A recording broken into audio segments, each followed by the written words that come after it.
তাহলে আমরা শুরু করি। ঠিক আছে, প্রথমে আমরা যেটা পড়ব সেটা হচ্ছে কেলাস। ঠিক আছে, কেলাস পড়ব, কেলাস।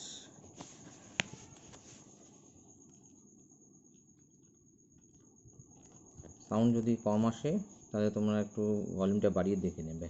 ঠিক আছে, কেলাস, যেটাকে মানে কেলাসন, যেটাকে ইংরেজিতে ক্রিস্টালাইজেশন বলা হয়। ক্রিস্টালাইজেশন হয়েছে। তাহলে আমরা শুরু করছি কেলাস থেকে, মানে কেলাসন, এটাকে ইংরেজিতে বলা হয় ক্রিস্টালাইজেশন। তো প্রথমে আমাকে জানতে হবে যে কেলাস কাকে বলে। তাহলে ফার্স্ট যেটা আমরা পড়ব সেটা হচ্ছে কেলাস কাকে বলে। ঠিক আছে, দেখো ভিডিওটা তোমরা। কেলাস, কেলাসকে ইংরেজিতে বলা হয় ক্রিস্টাল। ক্রিস্টাল বলতে মোটামুটি আমরা যেটা বুঝি যে সেই সমস্ত পদার্থ, মানে কঠিন পদার্থ, যাদের একটা নির্দিষ্ট জ্যামিতিক আকার থাকবে, বা বলতে পারো নির্দিষ্ট সংখ্যক তল দ্বারা সীমাবদ্ধ থাকবে। ঠিক আছে, তো তো তাকেই আমরা কিন্তু কেলাস বলবো। ঠিক আছে, তাহলে কেলাস বলতে যেটা বোঝায়, দুটো পয়েন্ট শেয়ার করছি। সংজ্ঞাটা আমরা আলোচনা করব না, সংজ্ঞাটা বই দেখেই আমি বলে দেবো। এক হচ্ছে কঠিন পদার্থ হতে হবে। ঠিক আছে, তো সমসত্ব কঠিন পদার্থ। সমসত্ব মানে কি? সমসত্ব মানে হচ্ছে সব দিক দিয়ে সমান, সব দিক দিয়ে ইকুয়াল। তাহলে কঠিন পদার্থ হবে, তার কণা, ফার্স্ট পয়েন্ট। তাহলে হবে সমসত্ব কঠিন পদার্থের কণা হবে। দুই হচ্ছে যে কঠিন পদার্থের কথা বলা হচ্ছে সেটা নির্দিষ্ট ত্রিমাত্রিক জ্যামিতিক গঠন থাকবে। কি থাকবে? নির্দিষ্ট ত্রিমাত্রিক জ্যামিতিক গঠন। তাহলে যাদেরকে আমরা কেলাস বলবো সেই সমস্ত কঠিন পদার্থের কণাগুলো নির্দিষ্ট জ্যামিতিক গঠন বিশিষ্ট হবে। ঠিক আছে, তো তাদের একটা নির্দিষ্ট জ্যামিতিক আকার থাকবে।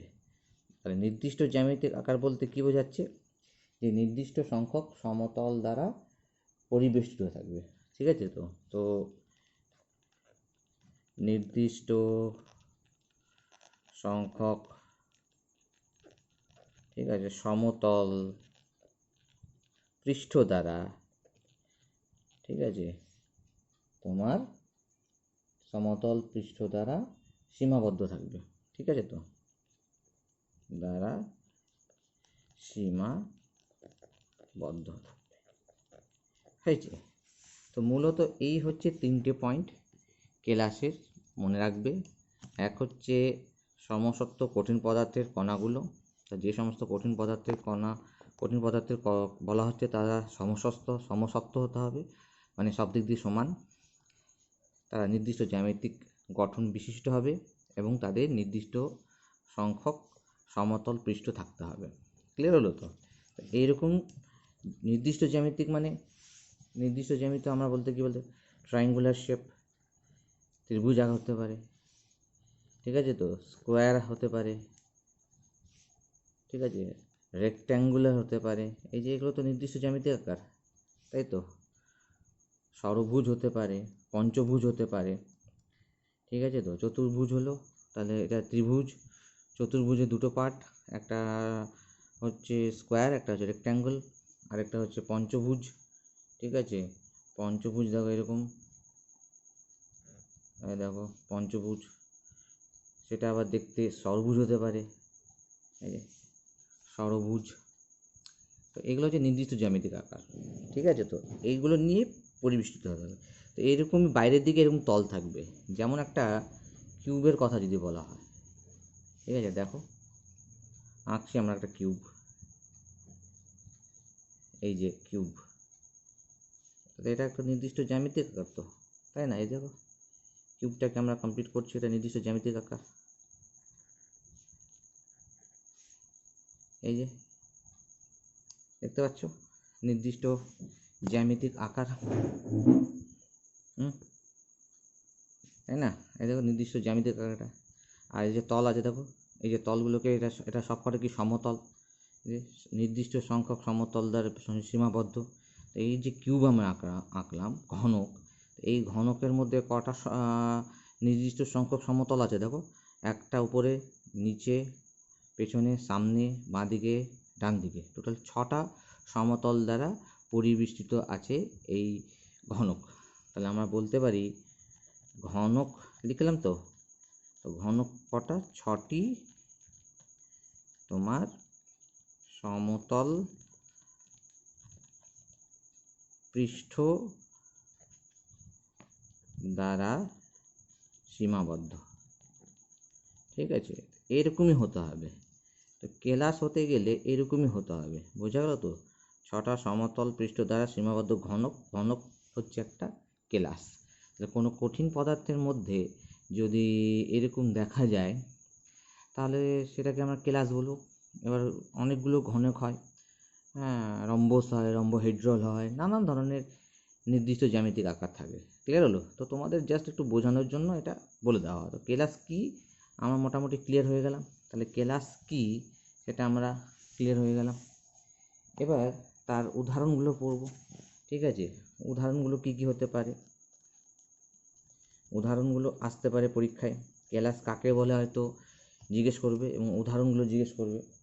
কিছু উদাহরণ আছে, যেমন হচ্ছে কপার সালফেট, ঠিক আছে, এটা একটা উদাহরণ, কপার সালফেট। এই যে এর সংকেত কি? CuSO4 এবং এর সঙ্গে 5 অণু জল অবস্থান করে। এই যে কপার সালফেট, অ্যাকচুয়ালি কপার সালফেটের মধ্যে এরকম 5 অণু জল অবস্থান করে। আর কি কি উদাহরণ হতে পারে?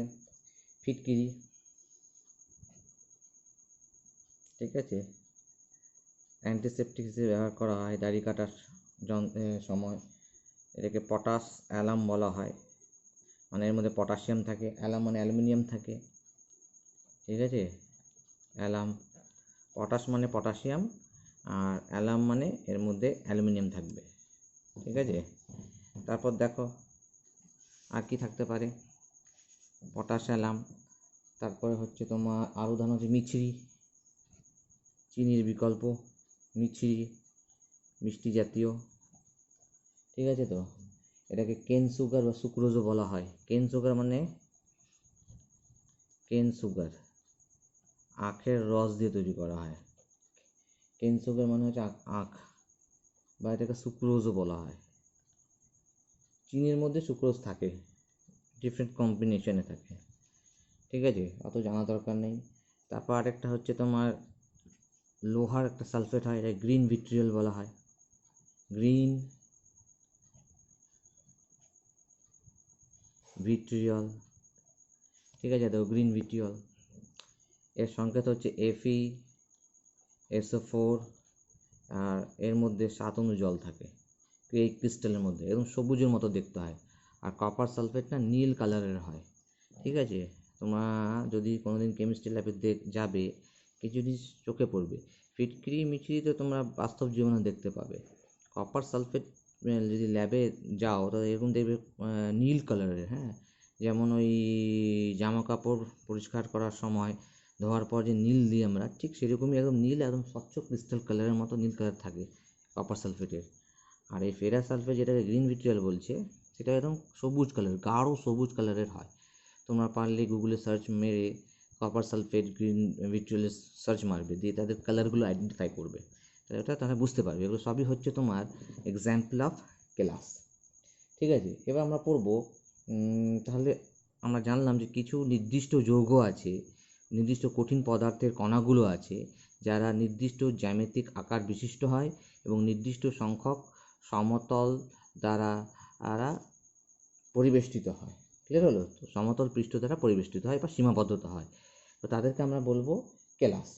ঠিক আছে? তো তাহলে আরেকটা জিনিস তোমাদের মনে রাখতে হবে যে এক একটা কেলাস কী আকার ধারণ করবে। হ্যাঁ, সেটা তোমার এই ত্রিভুজাকার হবে, নাকি আয়তাকার হবে, নাকি স্কোয়ার হবে, নাকি পঞ্চভুজ হবে, নাকি ষড়ভুজ হবে, নাকি এরকম কিউব হবে, সেটা ডিপেন্ড করছে ওই কঠিন পদার্থের কেলাসের মধ্যে থাকা কণাগুলোর অবস্থানের উপর। ঠিক আছে? তো এবং ধরে নাও এটা একটা সহজ উদাহরণ দেওয়া যেতে পারে, যেমন ক্লাসের মধ্যে যখন পিটি হয় বা পিটি স্যার আসেন, গেম টিচার আসেন, তো লাইন দিয়ে সবাইকে দাঁড়াতে বললেন। হয়তো কোনো একটা ক্লাসকে বললেন যে তোমরা গোল হয়ে দাঁড়াও, হয়তো কোনো একটা ক্লাসকে বললেন যে তোমরা স্কোয়ার হয়ে দাঁড়াও, হয়তো কোনো একটা ক্লাসকে বললেন তোমরা রেক্ট্যাঙ্গেল হয়ে দাঁড়াও, হয়তো কোনো ক্লাসকে বললেন যে তোমরা ত্রিভুজ এর আকার ধারণ করে দাঁড়াও।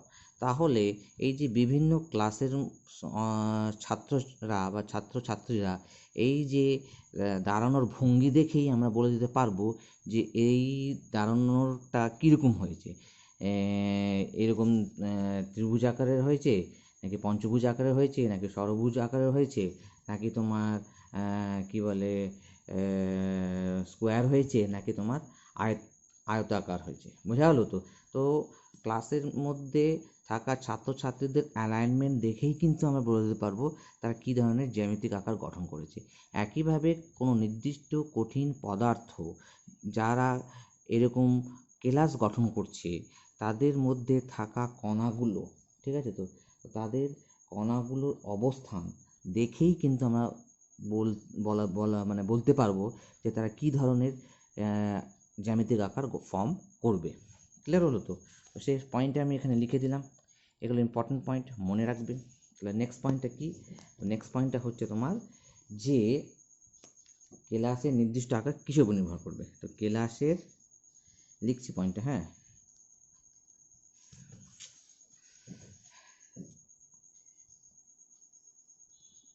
কেলাসের, ঠিক আছে, নির্দিষ্ট আকার, তো কেলাসের নির্দিষ্ট আকার, ঠিক আছে, কেলাসের মধ্যস্থ,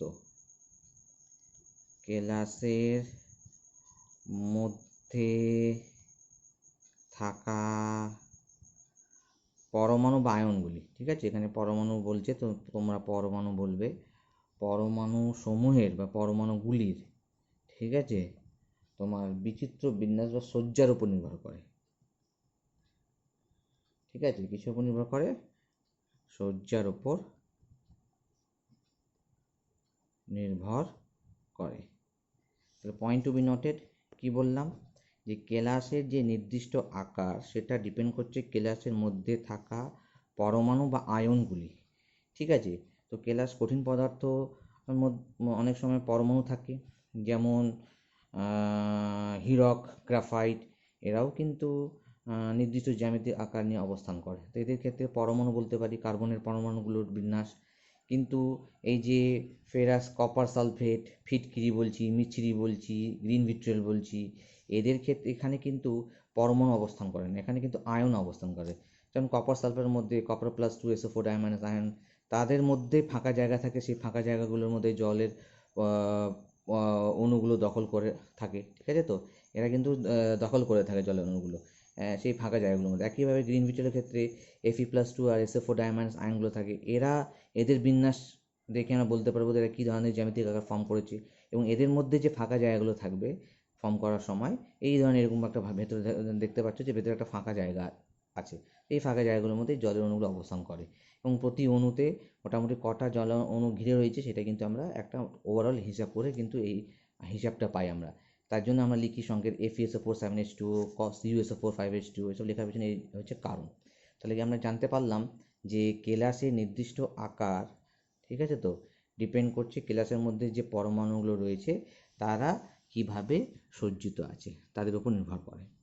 ক্লিয়ার হলো? তো এবার আমরা যেটা পড়বো সেটা হচ্ছে অনিয়তাকার পদার্থ কাকে বলে। অনিয়তাকার পদার্থ,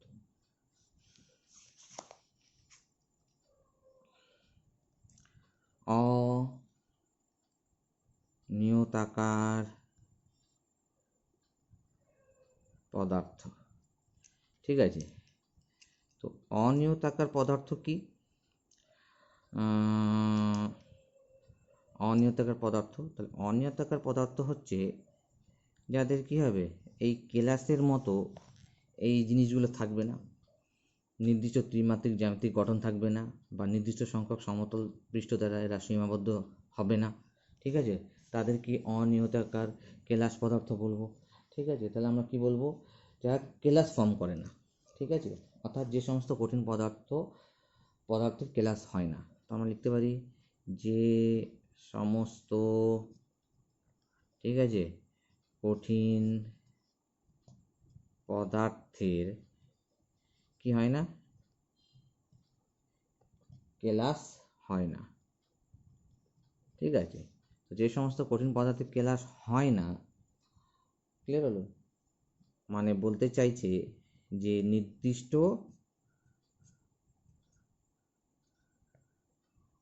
জ্যামিতিক, ঠিক আছে, নির্দিষ্ট জ্যামিতিক আকার নেই। তো যাদের নির্দিষ্ট জ্যামিতিক আকার থাকবে না, বা যারা যে সমস্ত কঠিন পদার্থের কেলাস হয় না, বা যাদের নির্দিষ্ট জ্যামিতিক আকার থাকে না, তাদেরকেই আমরা অ্যাকচুয়ালি কি বলি, অনিয়তাকার পদার্থ বলে থাকি। ক্লিয়ার হলো তো? তো তার একটা উদাহরণ আছে, তাহলে আমাদের উদাহরণ জানতে হবে।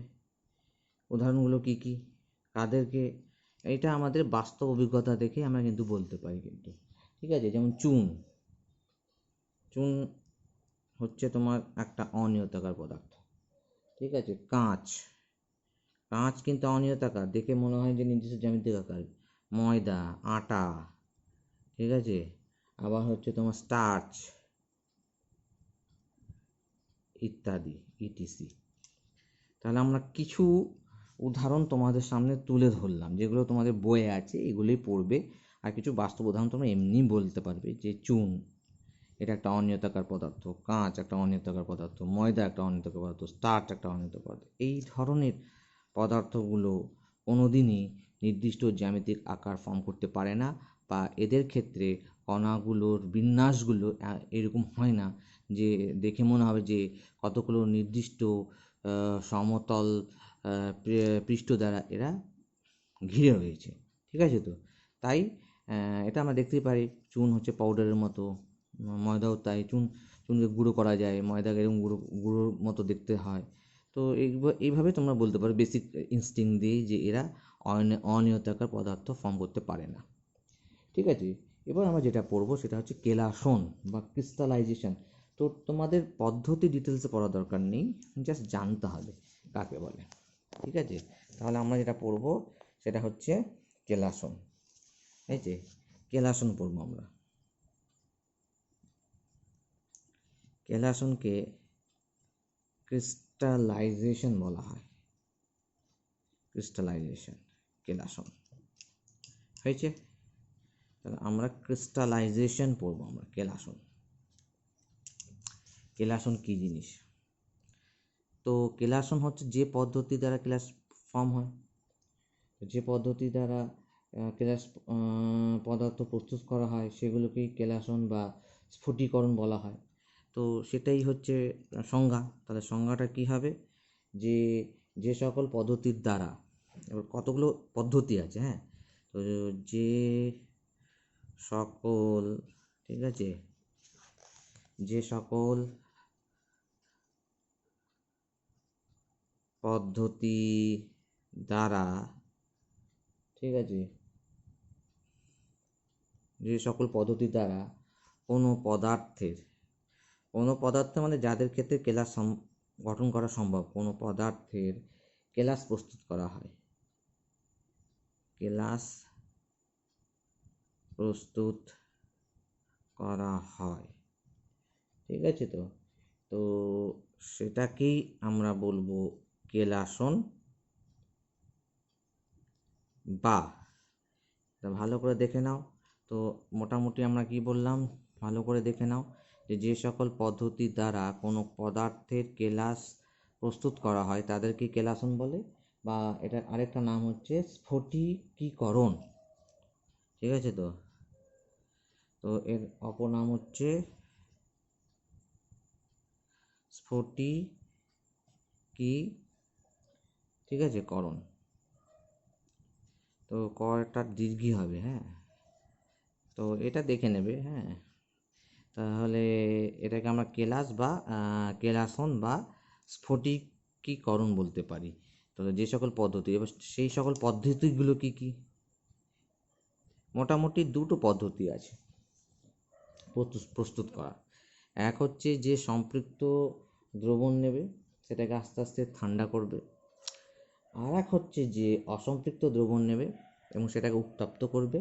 উত্তপ্ত করে তার মধ্যে থাকা যে দ্রাবক, নরমালি জল, তার বাষ্পীভবন করতে হবে। করতে করতে করতে করতে করতে আস্তে আস্তে দ্রবণটা সম্পৃক্ত হয়ে যাবে এবং সম্পৃক্ত হয়ে যখন আস্তে আস্তে অতিরিক্ত লেভেলে যাবে, তখন কিছু দ্রবণের মধ্যে থাকা দ্রাবের কণাগুলো বা সেই কঠিন পদার্থের কণাগুলো আস্তে আস্তে জমাট বাঁধতে শুরু করবে এবং এই জমাট বাঁধার সময় তারা কিন্তু কেলাস ফর্ম করবে।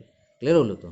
তোমরা এই যে কথাগুলো তোমাদের বলা হলো, এটাকে তোমরা ইউটিউবে লিখবে, ফর্মেশন অফ ক্রিস্টালাইজেশন, ঠিক আছে, of copper sulphate or green vitriol, এইভাবে তোমরা সার্চ মারবে যে formation of crystallisation of copper sulphate or green vitriol.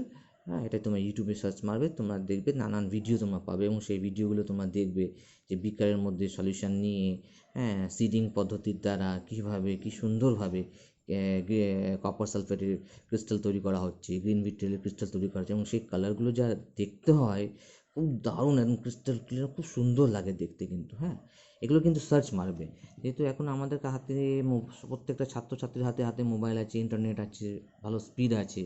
তোমরা কিন্তু এই পড়ার টাইমে এইগুলো ভিডিও কিন্তু তোমরা দেখতে পারো। তাহলে এই ভিডিওগুলো দেখলে তোমাদের এই একটাই যে সুবিধা হবে, যেটা তোমাদের চোখে ভাসবে জিনিসটা, ফলে তোমরা কিন্তু সেটাকে ভালোভাবে মনে রাখতে পারবে।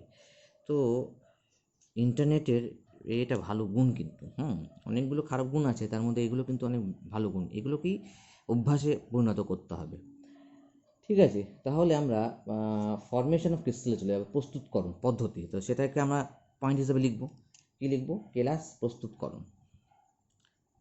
তো পদ্ধতিটা পড়বো, বাকিটা তোমরা ইন্টারনেট সার্চ মারবে, কেলাস প্রস্তুতকরণ, ঠিক আছে, কেলাস প্রস্তুতকরণ,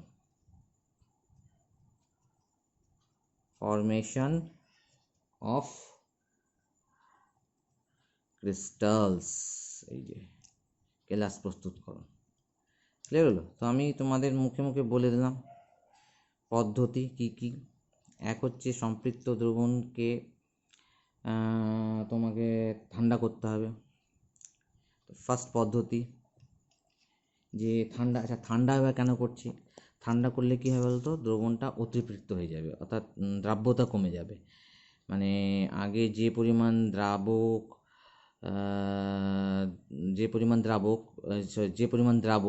দ্রাবকের নির্দিষ্ট পরিমাণ দ্রাবকের মধ্যে দ্রবীভূত হতে পারতো, হ্যাঁ, আই রিপিট, যে পরিমাণ দ্রাবক বা কঠিন পদার্থের কণাগুলো, ঠিক আছে, দ্রাবকের মধ্যে অর্থাৎ জলের মধ্যে দ্রবীভূত হয়ে থাকতে পারতো, ঠান্ডা করলে কি হয়? দ্রাব্যতা কমে যায়। দ্রাব্যতা কমার অর্থই হলো যে ওই পরিমাণ দ্রাবকের মধ্যে আর আর মানে অতিরিক্ত দ্রাবের কণাগুলো দ্রবীভূত হয়ে থাকতে পারবে না। যেটা আগে ছিল সেটা আর পসিবল নয়, ঠিক আছে? তো সেটা কমে যাবে, ঠিক আছে? তো ধরে নাও প্রথমে 100 গ্রাম দ্রাবকের মধ্যে 25 ডিগ্রি সেলসিয়াস উষ্ণতা ধরে নাও। তো আমি মুখেই বলছি, আমি কিন্তু লিখছি না, হ্যাঁ, ধরে নাও 25 ডিগ্রি সেলসিয়াস টেম্পারেচার। সেই টেম্পারেচার দেখা যাচ্ছে যে 100 গ্রাম দ্রাবকের মধ্যে তোমার 20 গ্রাম দ্রাবক দ্রবীভূত হয়ে সম্পৃক্ত হতে পারে। এবার তুমি 25 ডিগ্রি সেলসিয়াস টেম্পারেচারটা কমিয়ে 20 ডিগ্রি সেলসিয়াসে নামিয়ে আনলে, তাহলে কি ওই 100 গ্রাম দ্রাবকের মধ্যে ওই 20 গ্রাম দ্রাবক দ্রবীভূত হয়ে থাকতে পারবে? না, সেটা তখন বেশি হয়ে যাচ্ছে, সেই পরিমাণটা তখন বেশি হয়ে যাচ্ছে। তার কারণ পরে হিসেব করে দেখা যাচ্ছে যে ওই 20 ডিগ্রি সেলসিয়াস তাপমাত্রায় ওই 100 গ্রাম দ্রাবকের মধ্যে, ঠিক আছে, ম্যাক্স টু ম্যাক্স 15 গ্রাম দ্রাবক দ্রবীভূত হতে পারে। তাহলে এই যে 25 ডিগ্রি সেলসিয়াস তাপমাত্রায় তোমার এই যে 20 গ্রাম দ্রাবক দ্রবীভূত হয়েছিল, সেটা কমে গিয়ে তখন 15 হয়ে যাবে। 15 হয়ে গেলে যে অতিরিক্ত 5 গ্রাম দ্রবীভূত অবস্থায় ছিল, সেটা কোথায় যাবে? সেটা ওই কেলাস আকারে জমা হবে। বোঝা গেল তো? এই হচ্ছে ব্যাপার। তো সেটাইকেই বলছে যে ধীরে ধীরে ঠান্ডা করলে এটা হয়। তো এটা তোমাদের শুধু এটুকু মনে রাখলেই হবে, হ্যাঁ, যে গরম, গরমটা উল্লেখ করিনি, গরম সম্পৃক্ত, ঠিক আছে, গরম সম্পৃক্ত দ্রবণকে ধীরে ধীরে ঠান্ডা করে, এই একটা পদ্ধতি। ঠান্ডা করলে দ্রাব্যতা কমে যাবে, আর গরম করলে দ্রাব্যতা বেড়ে যায়। তখন উল্টো হবে, যে 25 ডিগ্রি সেলসিয়াস তাপমাত্রায় এই যে 20 গ্রাম দ্রাব্য দ্রবীভূত ছিল, এবং সেই টেম্পারেচারটা তুমি বাড়িয়ে দিয়ে 25 থেকে 30 করে দিলে, ঠিক আছে তো, বা 35 করে দিলে, তখন দেখা গেল আরও অতিরিক্ত 5 গ্রাম দ্রাব্য দ্রবীভূত হয়ে গেল, হয়ে সম্পৃক্ত হয়ে গেল। তার মানে 25 থেকে যখনই টেম্পারেচার তুমি 30 করলে, তখন আরও অতিরিক্ত 5 গ্রাম দ্রাব্য দ্রবীভূত হলো, অর্থাৎ 20 গ্রাম দ্রাবর জায়গায় 25 গ্রাম দ্রাব্য দ্রবীভূত হয়ে সম্পৃক্ত হলো। এটা টেম্পারেচার বাড়ালে হয়, দ্রাব্যতা তখন বেড়ে যায়। আর টেম্পারেচার কমালে দ্রাব্যতা কমে যায়। দ্রাব্যতা মানেই কমে যাওয়া মানে সে কিন্তু আর এক্সট্রা দ্রাব্য দ্রবীভূত অবস্থায় থাকতে পারবে না। তখন এক্সট্রা দ্রাবকে সে কী করবে, থিতিয়ে ফেলবে, হ্যাঁ, থিতিয়ে ফেলা মানে ক্রিস্টাল ফর্ম হয়ে যাবে ওটা। এইটাই হচ্ছে পদ্ধতি, এইভাবেই হয় কিন্তু, এটাই তোমরা দেখবে ভিডিওতে। নেক্সট, অথবা বলছে যে এই পদ্ধতিতে অবলম্বন করা হয়, কী করা হয়, অসম্পৃক্ত, ঠিক আছে, অসম্পৃক্ত দ্রবণকে তাপ প্রয়োগে তাপ প্রয়োগে দ্রাবক বাষ্পীভূত করে, এটাও একটা পদ্ধতি, বাষ্পীভূত করে। আগের ক্ষেত্রে গল্পটা কী ছিল, দ্রাব্যতার গল্প ছিল, ঠিক আছে, গরম সম্পৃক্ত দ্রবণকে ঠান্ডা করতে হবে। নেক্সট বলছে অলরেডি অসম্পৃক্ত।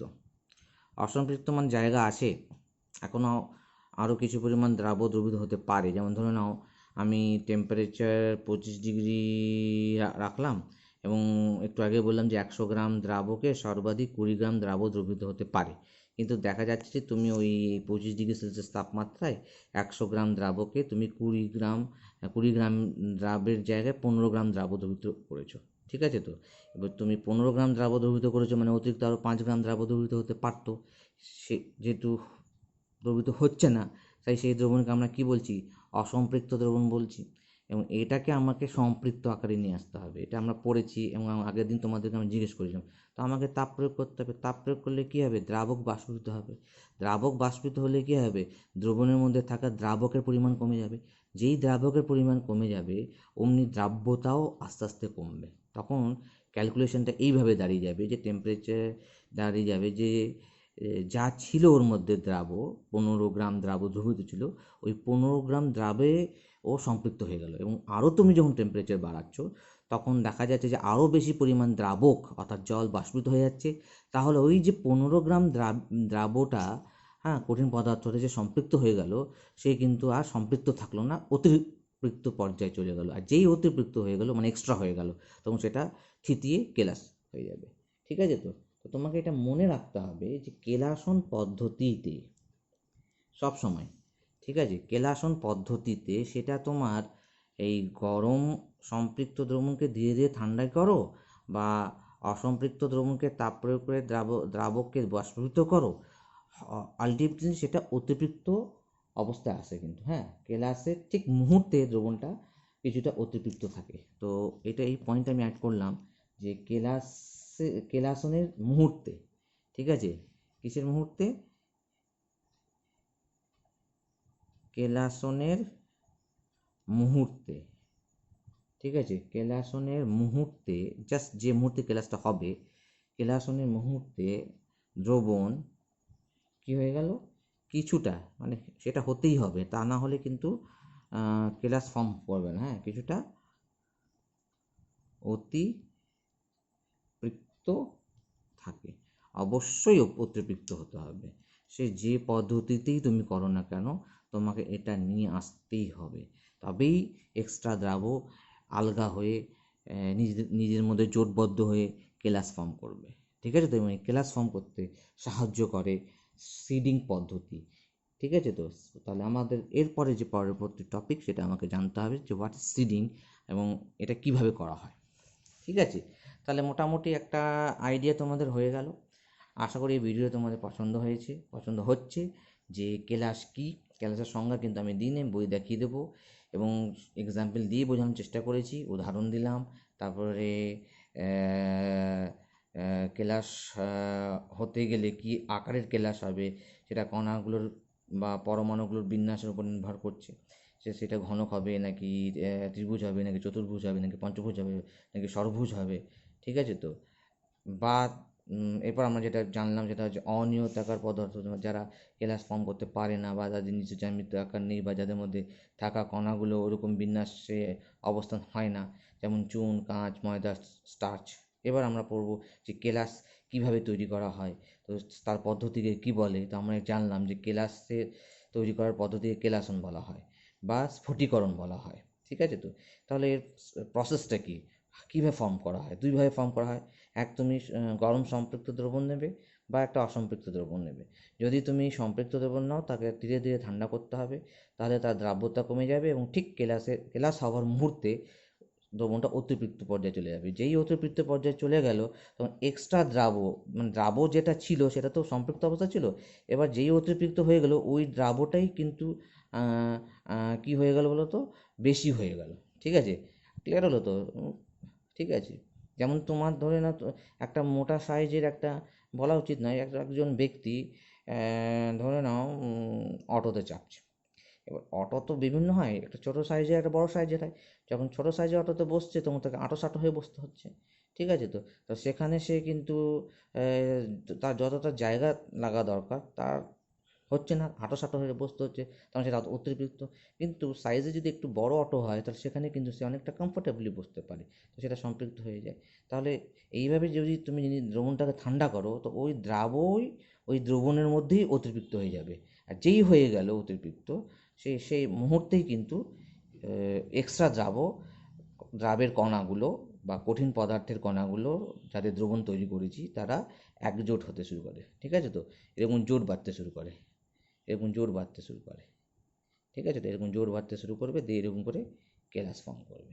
ঠিক আছে? তো হয়েছে। এবার সেটা আরেকটা পদ্ধতি আমরা জানলাম, অসম্পৃক্ত দ্রবণ। যে অসম্পৃক্ত দ্রবণকে তো প্রথমে সম্পৃক্ত তারপর অতিপৃক্ত করতে হবে, তার জন্য আমাকে কী করতে হবে, তার মধ্যে উপস্থিত দ্রাবককে বাষ্পীভূত করতে হবে। বাষ্পীভূত করে দ্রাবের পরিমাণ কমলেই ওই দ্রাবের মধ্যে ওই দ্রাবকের মধ্যে থাকা দ্রাব দ্রাব কী হবে, দ্রাবক কমে যাচ্ছে, দ্রাবক যেমনকার তেমনই থেকে যাচ্ছে। তো এক সময় কী হবে, ও দ্রাবক কমে যাওয়ার ফলে সে আর কিন্তু ওই দ্রাবকে আর ধরে রাখতে পারবে না, তখন এক্সট্রা দ্রাবক কী হবে, ওই এরকম আকারে অতিরিক্ত হয়ে গিয়ে আলাদা হয়ে গিয়ে জোটবদ্ধ হয়ে এরকম কেলাস ফর্ম করবে।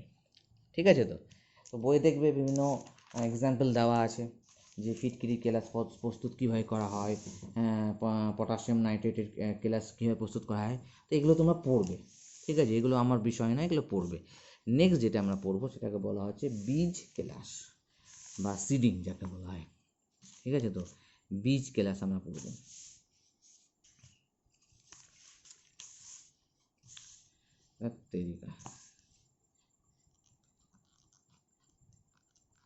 বীজ কেলাস। ঠিক আছে? এটাকে ইংরেজিতে বলা হয় সিড ক্রিস্টাল। হয়েছে? বীজ কেলাস, এটাকে সিড ক্রিস্টাল বলা হয়। হয়েছে? বীজ কেলাস বা সিড ক্রিস্টাল। এটা পেছনের কারণ কি, এবার তুমি যদি ল্যাবে করে থাকো বা অনেক সময় কি হয় যে তুমি হয়তো সম্পৃক্ত দ্রবণ নিয়েছো বা অসম্পৃক্ত দ্রবণ নিয়েছো, এই দ্রবণ গরম ছিল সেটাকে ঠান্ডা করছো, অনেক ঠান্ডা করেই যাচ্ছ, তবুও কেলাস ফর্ম হচ্ছে না। বা দেখা গেল যে অসম্পৃক্ত দ্রবণকে উত্তপ্ত করে বাষ্পীভূত করে গেলে সব দ্রাবকই বাষ্পীভূত হয়ে গেল আর নিচে পড়ে থাকলো তোমার দ্রাবক, কিন্তু সেটা কেলাস ফর্ম করলো না। এটা হতে পারে কিন্তু।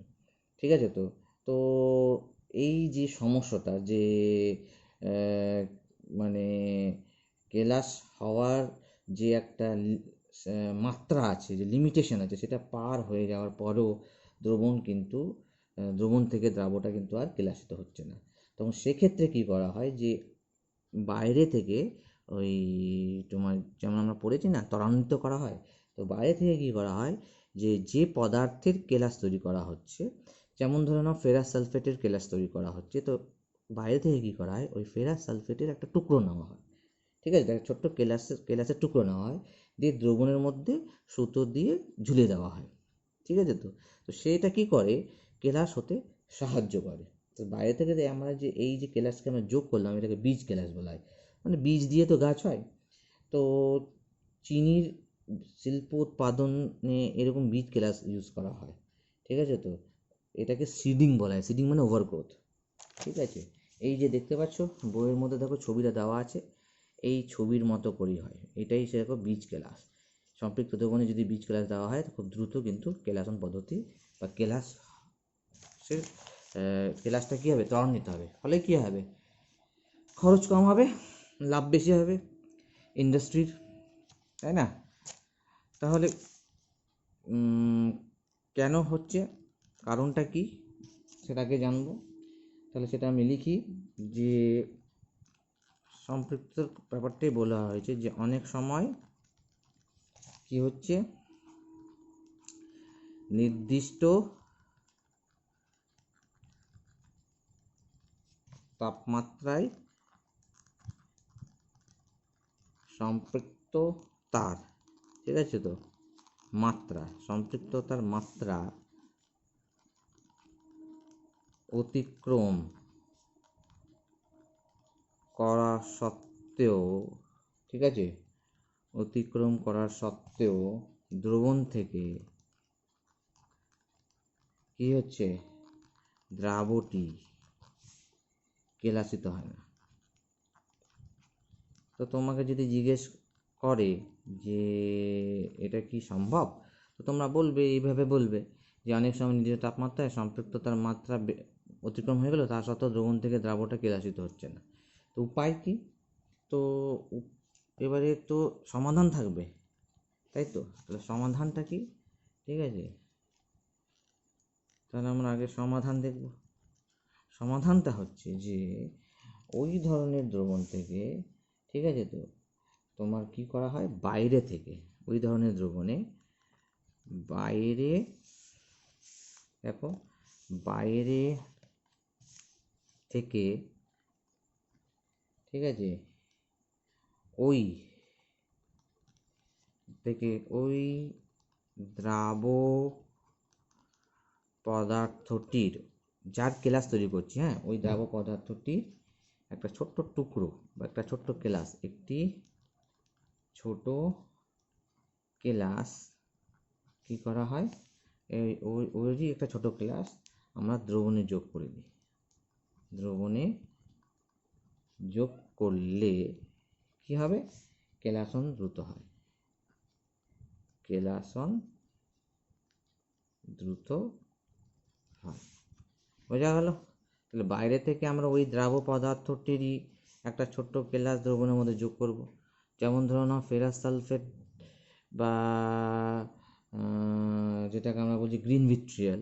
তো গ্রিন ভিট্রিয়ালের কেলাস তৈরি করতে চাইছো, তো তুমি পাত্র নিয়েছো এবং তার মধ্যে গ্রিন ভিট্রিয়াল অর্থাৎ ফেরাস সালফেটের দ্রবণ নিয়েছো, জলীয় দ্রবণ নিয়েছো এবং তার সম্পৃক্ত দ্রবণ নিয়েছো ল্যাবের যা টেম্পারেচার, এবং সেটাকে তুমি আস্তে আস্তে ঠান্ডা করছো, কিন্তু দেখছো যে কেলাস ঠিকঠাক পড়ছে না। তখন সেটাকে ত্বরান্বিত করার জন্য তুমি একটা ঠিক এরকম একটা ব্যবস্থা থাকবে, একটা কাঠ থাকবে, কাঠের উপর সুতো বেঁধে, হ্যাঁ, ওই ওই ওইটারই অর্থাৎ ওই বীজ কেলাসটা, এটাকে বীজ কেলাস বলা হয়, হ্যাঁ, ওটাকে ওর মধ্যে দিয়ে দিলে তখন দেখা গেলো ওর গায়ে ওর ওর গায়ে ওর সারফেসেই আস্তে আস্তে কী হচ্ছে, নতুন নতুন ক্রিস্টাল জমা হচ্ছে, দিয়ে এর আকারটা আস্তে আস্তে কী হচ্ছে, বাড়ছে, বড় হবে। বোঝা গেল তো। তো এটাকে কেলাস দ্রুত হয়। তো এই যে আমরা বাইরে থেকে, ঠিক আছে, তাহলে এই যে আমরা বাইরে থেকে যোগ করলাম, তো বাইরে থেকে যোগ করা ওই কেলাসকে বলে, কি বলে, বীজ কেলাস, ঠিক আছে, ওটাকে বলা হবে বীজ কেলাস, হয়েছে, বা বলা হয় সিড ক্রিস্টাল। মনে থাকবে? তাহলে বাইরে থেকে যেটা যোগ করলাম সেটাকেই বলা হচ্ছে সিড, বীজ কেলাস বা সিড ক্রিস্টাল, ঠিক আছে। তো এর উদাহরণ কি? প্রয়োগ, উদাহরণ তো না, এটা প্রয়োগ জানবে। প্রয়োগটা কোথায় হয়? আসতেই পারে। এর প্রয়োগ বেশি অনেক জায়গায় করা হয়, কিন্তু এখানে যে উদাহরণটা তোমার তুলে দেওয়া হয়েছে চিনির শিল্প উৎপাদনে, ঠিক আছে। তো মনে রাখবে, এটাই মুখস্থ করবে, চিনির শিল্প উৎপাদনে বীজ কেলাস, ঠিক আছে, প্রয়োগ করা হয়, প্রয়োগ করা হয়। চিনির শিল্প উৎপাদনে বীজ কেলাস প্রয়োগ করা হয়, ঠিক আছে। তো এই ঘটনাকেই, এই ঘটনাকে, এই ঘটনা বলতে শুধুমাত্র এর ক্ষেত্রে না, গোটা যে ঘটনাটা ঘটছে এই ঘটনাকেই আমরা কি বলি? অধিবৃদ্ধি, ওভারগ্রোথ, ঠিক আছে। কি বলি আমরা? অধিবৃদ্ধি বলি, ওভার গ্রোথ, ঠিক আছে, বা এটাকে বলা হয় সিডিং, সিডিং বলা হয়, ঠিক আছে। তাই মনে রাখবে। তাহলে আমরা কি বললাম যে আগে তো আমরা পড়লাম কেলাস কি, কেলাসন কি, অনিয়তাকার পদার্থ কি, কেলাস কয় পদ্ধতিতে কেলাসন হয় সেগুলো সবই জানলাম। এখন জানছি যে সমস্যাটা, অনেক সময় কেলাসন করার সময় সমস্যার সম্মুখীন হতে হয়। কীরকম সমস্যা? যে নির্দিষ্ট তাপমাত্রায় সম্পৃক্ত মাত্রা বেরিয়ে গেল, তবুও দ্রবণের মধ্যে থাকা দ্রাবটা কেলাসিত হলো না, ঠিক আছে। তো তাহলে আমরা সমাধানটা কি? সমাধান করতে হবে যে যা ওই যে দ্রাব যার কেলাস তৈরি করতে চাইছে ওরই একটা ছোট্ট একটা টুকরো নিয়ে নিতে হবে, কেলাস নিয়ে নিতে হবে, যেটাকে দ্রবণের মধ্যে ঝুলিয়ে রাখতে হবে। সেটা আমি তোমাদের একটু আগে ছবিতে দেখালাম। দিলেই কী হবে? ওর গায়েই কী হবে? অতিরিক্ত কেলাস জমা হতে থাকবে, ঠিক আছে। তো তো এই যে আমরা বাইরে থেকে যে কেলাস যোগ করলাম এটাকে বীজ কেলাস ও সিড বলে। তার ব্যাপকভাবে ইউজ হয় চিনির শিল্প উৎপাদনে বীজ কেলাসের প্রয়োগ হয়। এটাকেই অধিবৃদ্ধি বা ওভারগ্রোথ বলা হয়। তো জিনিসটা তো বুঝতে পারলে তো, যে এইরকম একটা পাত্র থাকবে, ঠিক আছে। এই হচ্ছে পাত্র, এই হচ্ছে পাত্র, এর উপর তোমাকে একটা কাঠের মতো বসিয়ে দিতে হবে, দিয়ে এখান থেকে একটা সুতো ঝুলবে, দিয়ে যার কেলাস তৈরি করতে চাইছো তারই একটা বড় টুকরো নিতে হবে, হলো। এবার যখনই নিলে তো এর গায়ে আস্তে আস্তে কী হবে বলো তো? জমতে থাকবে, এরকম করে জমতে থাকবে, ঠিক আছে। পাত্রটা একটু বড় আঁকা উচিত ছিল, এইভাবে জমতে থাকবে। তাহলে এটাকে আমরা কি বলবো? ওভারগ্রোথ বলবো। এটাকে আমরা বলবো বীজ কেলাস। আর দ্রবণটা আছে সম্পৃক্ত দ্রবণ। বোঝা গেল তো? তো মোটামুটি এটাই হচ্ছে আমাদের কেলাস। তো কেলাসের এই পার্টটা এখানেই শেষ করছি। নেক্সট ভিডিওতে আমরা দ্রবণের শক্তির মাত্রা, দ্রবণের মধ্যে কণার গতি আর জল ছাড়া অন্যান্য দ্রবণ নিয়ে আলোচনা করব, ঠিক আছে।